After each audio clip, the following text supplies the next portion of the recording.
दोस्तों को नमस्कार एंड नए वर्ष की शुभकामनाएं। दोस्तों, जिस तरीके से मैं हर साल जब भी नया न्यू ईयर होता है तो मैं एक वीडियो बनाता हूँ। उस वीडियो में मेरा जो इंटेंशन रहता है कि आने वाले साल में किस तरीके से जॉब मार्केट रहने वाला है, फ्रेशर्स के लिए कैसा रहेगा, एक्सपीरियंस के साथ कैसा रहेगा, कौन सी ऐसी टेक्नोलॉजी जो बूम पे रहेंगी, कौन सी ऐसी एरियाज़ होंगे जहाँ पर जॉब के बहुत सारे प्रॉस्पेक्ट रहेंगे, जॉब रहेंगे नहीं रहेंगे, कंपनीज किस तरीके के लोगों को हायरिंग करेंगी। तो आज का मेरा वीडियो जो जनवरी 2024 में जिस तरीके से मार्केट रहने वाला है, आप लोगों ने देखा था। इवन टेक्नोलॉजी में जिस, क्योंकि मैं जनरली आईटी सेक्टर से बिलोंग करता हूँ, ऑलमोस्ट 20 ईयर्स मैं वहाँ पे रहा हूँ। तो जिस तरीके से आईटी में रहता है कि टेक्नोलॉजी बहुत ड्रास्टिकली, जैसे अगर मैं अपने खुद के करियर की बात करूँ तो ऑलमोस्ट माइक्रोसॉफ्ट टेक्नोलॉजी में मैंने अपना करियर वी 6.0 से चालू किया था। एंड आज की डेट में आप देखें तो डॉट नेट की जो फुल स्टैक की डिमांड आ रही है, तो उसके बीच में बहुत कुछ आया। ESP डॉट नेट आया, पूरा जो वी 6.0 थे उसके बहुत सारे फ्रेमवर्क आए, MVCs आया। तो ऐसे ही आज की डेट में बहुत सारी ऐसे टेक्नोलॉजीज़ हैं, बहुत सारी ऐसे नए एरियाज़ हैं। जैसे अगर पहले जाएंगे तो एक सिंपल सा प्रोग्रामिंग, एक सॉफ्ट डेवलपमेंट चलता था, बट बाद में फिर एक प्रोडक्ट का टाइम आया जहाँ पर चाहे SAP हो, चाहे ओरेकल हो, ये सारी कंपनीज का, इवन बहुत सारी ऐसी सर्विस बेस्ड आईटी कंपनी थी, वो भी प्रोडक्ट डेवलपमेंट में गई हैं। और लोगों का भी एक ऐसा रुझान आया कि नहीं नहीं यार, सर्विस बेस्ड कंपनी में नहीं जाना है, मुझे कोई भी प्रोडक्ट बेस्ड कंपनी में जाना है। तो आज प्रोडक्ट का भी दौर थोड़ा सा खत्म हो गया है, ठीक है। फिर पूरा क्लाउड आया, क्लाउड के बाद में आज की डेट में जैसे AI BI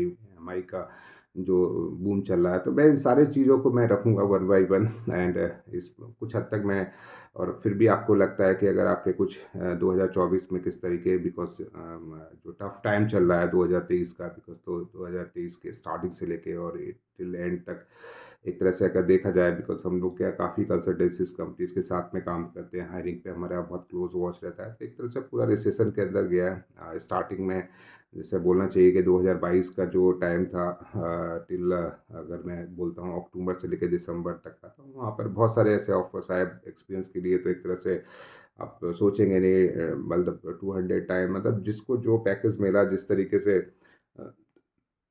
इंटरव्यू, क्योंकि ऐसी डिमांड आई थी कोविड के बाद में।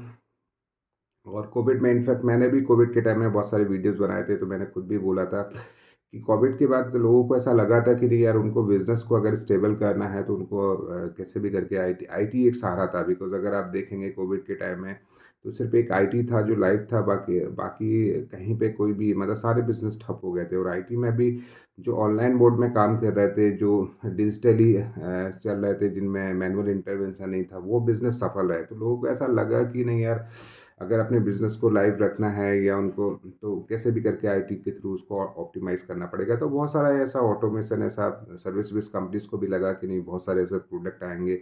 बहुत सारी मैन्युफैक्चरिंग कंपनी या जो भी रिटेल विटेल की कंपनीज है, उनसे बहुत सारे ऐसे प्रोजेक्ट मिलेंगे, बट उतना मिला नहीं। क्योंकि बीच में फिर ये एआई का एक तरह से बहुत सारा AI BI और मशीन लर्निंग के बहुत सारे ऐसे लोगों को आए। तो लोग फिर डेवलपमेंट में ना करके उनको लगा कि नहीं यार, हम ऑटोमेशन में जाते हैं, या कुछ हद तक ऐसा जो सेल्फ ड्रिवन बिजनेस को लेके जाते हैं।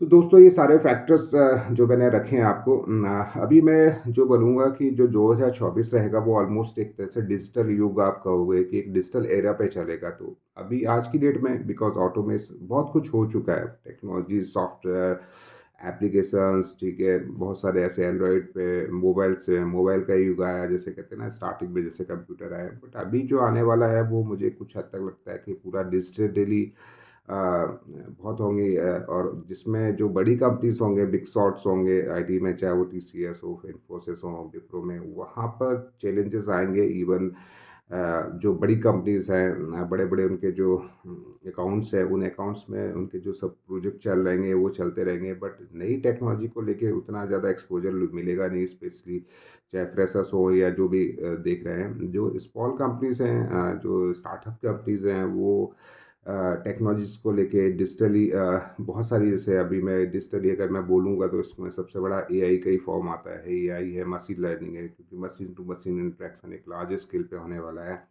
एंड जिस तरीके से एक इंटेलिजेंट डिवाइसेस बन रही है, डिवाइस को कैसे दूसरी डिवाइस से इंटरेक्ट करेंगे, किस तरीके से डेटा का एक तरह से फॉर्मेशन होगा, डेटा पे बहुत काम होगा। Security is another a big area, because मैंने बताया ना कि जैसे जैसे डिजिटली, या जिस तरीके से मोबाइल, एंड्रॉयड या पेमेंट आप देखो, आज चाहे पेटीएम से देखो, पूरा आपका एक तरह से करेंसी एक तरह से ख़त्म ही हो रही है, सारी ऑनलाइन मोड में जा रही है, तो वहाँ पर भी और जिस तरीके से फ्रॉड चल रहे हैं, तो वहाँ पे सिक्योरिटी के बहुत ज़्यादा इश्यूज़ आएँगे। तो जो भी कंपनीज़ हैं, जो लोग हैं, अभी जैसे एसएपी में जाते हैं, तो जीआरसी मॉड्यूल होते हैं, सिक्योरिटी के अंदर सिस्को हो गए, बहुत सारे ऐसे फायरवॉल होते हैं, तो बहुत सारे ऐसे जो उसमें नेटवर्क के भी लोग होते हैं और कुछ लोग सिस्टम सॉफ्टवेयर साइड सिक्योरिटी पे भी होते हैं, तो वहाँ पर बहुत ज़्यादा अच्छे ऑप्शंस रहेंगे अगर कोई अपना करियर साइबर सिक्योरिटीज़ में या सिक्योरिटी में बनाना चाहता है। जो लोग डेटा पे उनको काम करते हैं, डेटा भी एक अनदर एक बहुत अच्छा ग्रोइंग एरिया रहेगा कि डेटा को कैसे यूज़ करना है, कैसे डैशबोर्ड, चाहे वो पावर बीआई हो, चाहे जितने भी डेटा एनालिटिक्स के टूल हों, उन पर बहुत ज़्यादा एक्सपोजर रहेगा। और एक ये लोग तो काफ़ी लंबे समय से डेटा पे काम कर रहे हैं। जो सबसे हॉट रहने वाला है वो एआई का, आर्टिफिशियल इंटेलिजेंस ही का रहने वाला है, बिकॉज़ ये ड्रास्टिकली पूरे आईटी सेक्टर को चेंज करने वाला है। और इसने जैसे कहते हैं ना कि वो दूसरों को तो बदलेगा बट खुद को भी बदल देगा। तो क्योंकि जो प्रोग्रामिंग होती थी, आज मुझे कोई डेवलपमेंट करना है तो एनी हाउ मुझे प्रोग्रामिंग का जाना पड़ेगा। तो इसने जो मुझे कहना चाहिए कि वो प्रोग्रामिंग को ही इसने चेंज कर दिया है कि आप अगर कुछ बनाना चाहते हैं तो यू आर नॉट पूरा आपको एसडीएलसी के मॉडल पे चलना पड़ेगा। डिज़ाइन, रिक्वायरमेंट गैदरिंग, ठीक है, फिर उसका डेवलपमेंट, टेस्टिंग, पूरा एसडीएलसी, तो वो पूरा एक ड्रास्टिकली उसमें चेंज आने वाला है। फ्रिक्वेंटली बहुत सारे ऐसे ऐप्स आएँगे, बहुत सारे ऐसे, क्योंकि प्रोग्रामिंग बहुत सिंप्लीफाई हो जाएगी। दूसरा एआई के जिस तरीके से आपने अभी जेट जीपीटी का देखा होगा, बहुत सारे ऐसे अदर देन बहुत सारे ऐसे टूल आए हैं। जितने भी एआई के टूल आएँगे वो अभी इंडस्ट्री स्पेसिफिक आएँगे, चाहे वो इलेक्ट्रिकल हो, मैकेनिकल हो, ऑटोमोबाइल्स हो।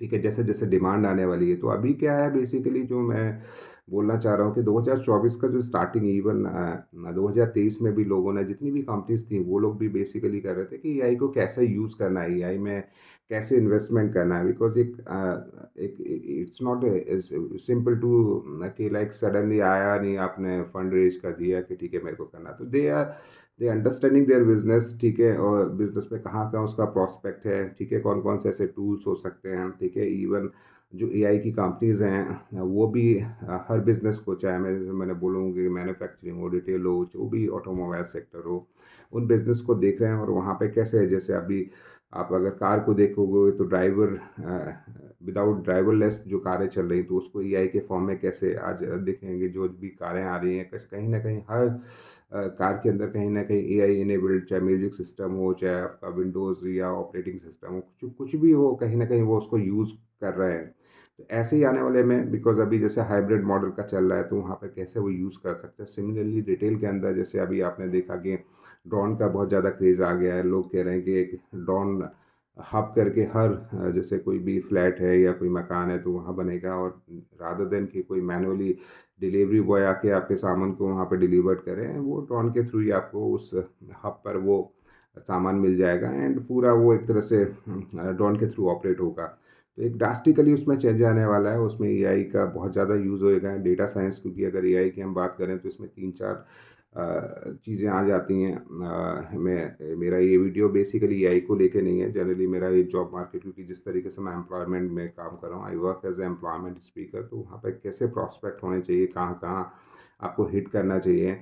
इस पर जो कंपनीज़ हैं, बिकॉज़ बड़ी कंपनीज़ में तो इन टेक्नोलॉजीज़ पे, क्योंकि वो उतना वैकेंसी भी नहीं आती, तो ये छोटी कंपनीज़ हैं, बहुत सारे ऐसे स्टार्टअप्स हैं जो इन पे काम कर रहे हैं, प्रोडक्ट बना रहे हैं उसपे। तो वहाँ पर जो फ्रेशर्स है, बिकॉज़ जो इवन मैं स्टार्टिंग में मैं बोलना चाह रहा था कि जो 2024 का जो टाइम है वो फ्रेशर्स के लिए रियली डेंजरस है, बिकॉज़ आईटी में ऑलरेडी इतना रश आ चुका है, इतने सारे एक्सपीरियंस लोग काम कर रहे हैं, ठीक है? उनको भी एब्ज़ॉर्ब करना है। बहुत सारे जो, बिकॉज़ कोविड के टाइम में या जो भी लोग आए, उनको भी बहुत सारे ऐसे इन्होंने कैंपस में रिक्रूटमेंट करी है, बट उनको ऑन बोर्ड नहीं करा पाए, तो फ्रेशर्स के लिए रियली चैलेंजिंग होने वाला है। और फ्रेशर्स में भी अगर वो किसी नए एरियाज़ पे जाएँगे, एक्सप्लोर करेंगे, ठीक है, तो उनके चांसेस बन सकते हैं। तो स्पेशली मैं फ्रेशर्स को ये सजेस्ट करूँगा कि आप जो भी हॉट टेक्नोलॉजीज़ आने वाली हैं, जो मैंने जैसे बताई, और भी आप यूट्यूब पे रेफ़र कर सकते हैं, उन पर थोड़ा-सा एक्सप्लोर करो, ठीक है? उनके प्रोजेक्ट पे, उनकी अंडरस्टैंडिंग पे, और अगर उससे रिलेटेड कोई भी आपको जॉब मिलता है, तो बिकॉज़ उसका फ्यूचर नो डाउट आने वाला समय में बहुत अच्छा होगा। जहाँ सवाल रहा एक्सपीरियंस लोगों का, तो एक्सपीरियंस के साथ भी जो ऑनगोइंग प्रोजेक्ट है, जो भी टेक्नोलॉजीज़ में चल रहे हैं, वो तो चलते रहेंगे बिकॉज़ वहाँ पे बड़ी-बड़ी कंपनीज़ जो होती हैं, चाहे वो मास्टर कार्ड हो या इलेक्ट्रिसिटी में, क्योंकि मैं इलेक्ट्रिसिटी वर्टिकल में रहा हूँ, तो बड़े-बड़े अकाउंट्स होते हैं। थाउज़ेंड्स हज़ारों लोगों की बिलिंग्स होती है, तो वो रातों-रात ऐसा कोई इसमें ड्रास्टिकली चेंज नहीं होगा, पर धीरे-धीरे वो लोग बिकॉज़ जिस तरीके से जैसे मैं अगर इलेक्ट्रिसिटी सेक्टर की बात करूँ आईटी में, तो पहले वो लोग क्या डॉट नेट, जावा इसके थ्रू उनके बहुत सारे एप्लीकेशंस थे। जब उन्होंने लगा कि नहीं यार, इसमें तो बहुत ज़्यादा चैलेंजेस आ रहे हैं, मुझे आए दिन कुछ इसका कस्टमाइज़ेशन, नया कोड, कभी कोड फट रहा है, कभी प्रोग्राम नहीं चल रहा है, ठीक है। और वो बिज़नेस बिकॉज़ इनका बिज़नेस बहुत कॉम्प्लेक्स होता था, तो उनको लगा कि नहीं यार, प्रोडक्ट में जाना चाहिए। तो एसएपी जैसी कंपनीज़ आई, इन्होंने आईएसवी मॉड्यूल, एमएम, एसडी, फीको, फाइका, बहुत सारे ऐसे मॉड्यूल बनाए। ओरेकल ने भी बनाए अपने मॉड्यूल। सेल्सफोर्स, सीआरएम जैसे सिस्टम डेवलप हुए, तो एक प्रोडक्ट का टाइम चला। अब उनको क्या लग रहा है कि नहीं यार, प्रोडक्ट, क्योंकि ये जो भी प्रोडक्ट बेस्ड कंपनीज हैं, इनका वही था कि इन्होंने अपने प्रोडक्ट को बचाया और एक तरह से डिपेंडेंसी बना ली कि नहीं यार, आपको अगर बिजनेस करना है तो हमारे प्रोडक्ट को यूज़ करना पड़ेगा, और वो डे बाई डे उनके लिए बहुत ज़्यादा कॉस्टली हो गया। अब वो लोग थोड़ा इससे निकलना चाह रहे हैं क्योंकि कॉस्ट भी हाई हो गया है, तो वो थोड़ा-सा एआई, डेटा साइंस और मशीन लर्निंग की तरफ मूव कर रहे हैं। मशीन लर्निंग भी काफ़ी, क्योंकि जितनी भी मशीनें हैं, किस तरीके से उनको ऑटोमेट कर सकते हैं, किस तरीके से उसको एक वेब इंटरफेस से कनेक्ट कर सकते हैं। इसमें 5G जो नेटवर्क है, इसका भी बहुत बड़ा योगदान होने वाला है बिकॉज़ वहाँ पर भी बहुत सारे ऐसे प्रॉस्पेक्ट होंगे। तो अगर मैं बोलता हूँ कि आईटी में, जैसे मैंने बताया कि इनका बूम आने वाला है। ऑटोमोबाइल्स में ऑब्वियसली, चाहे इलेक्ट्रिकल व्हीकल हो, चाहे फ्यूल पे हो, बैटरीज़ का एक बहुत अच्छा सेक्टर है वहाँ पर होगा। सिक्योरिटीज़ का मैंने बोला, चाहे वो साइबर सिक्योरिटी हो, चाहे जो भी होगा, उसका बहुत सारा फ्यूचर होना है। रिटेल रिटेल ऑब्वियसली एक ऑटोमेशन मोड में जाएगा। ऐसा नहीं है कि नहीं, आप दुकान खोल ली और लोग आएँगे और ले जाएँगे। वो जैसे आपने देखा कि अभी डिलीवरी बॉय के थ्रू ऑपरेट होगा, फिर ड्रोन में शिफ्ट होगा। ऑटोमोबाइल्स का मैंने बोला, तो ये सारे जो सेक्टर्स हैं, मैन्युफैक्चरिंग ऑब्वियसली वहाँ पर प्रोडक्टिविटी, बिकॉज़ अभी कोई भी मैन्युफैक्चरिंग प्लांट को देखो, तो वो अभी क्वालिटी और क्वांटिटी दोनों को, उसको प्रोडक्शन चाहिए विदाउट मैनुअल इंटरवेंशन। मतलब चाहता है कि वो पूरा मशीन के थ्रू ही ऑपरेट हो, तो उसमें जो मैनुअल एफर्ट्स हैं वो रिड्यूस होंगे, और अगर वो मशीन के थ्रू ऑपरेट होंगे तो ऑब्वियसली उसमें मशीन लर्निंग, डेटा साइंस और एआई का आने वाला है। तो दोस्तों, कुछ हद तक मैंने सारे ऐसे फैक्टर्स रखे हैं, और इनफैक्ट मैं आप लोगों से 2024 में जुड़ा रहूँगा। बीच में जब भी मुझे टाइम मिलता है, तो मैं इस तरीके की वीडियो बताता रहूँगा कि मार्केट में ट्रेंड किस तरीके से चल रहा है। तो ये जैसे 2023 का था, वैसा तो नहीं रहने वाला है। ऑब्वियसली 2024 में हायरिंग्स होंगी, जॉब के प्रॉस्पेक्ट आएँगे, मार्केट धीरे-धीरे आईटी का स्पेशली खुल रहा है और प्रॉस्पेक्ट है। बट ये कहो कि एकदम जिस तरीके से कोविड के बाद हुआ था, उस तरीके से बम्पर ऑफर, बम्पर पैकेज, तो वो नहीं रहने वाला है। थोड़ा-सा स्लोली रहेगा, एंड हो सकता है, मुझे जो लगता है कि मिड ईयर तक, मतलब ऑलमोस्ट मई जून के तक मार्केट में काफ़ी जो नए जॉब्स के प्रॉस्पेक्ट हों। तो मुझसे जुड़े रहने के लिए सभी लोगों का धन्यवाद। जय हिंद, जय भारत।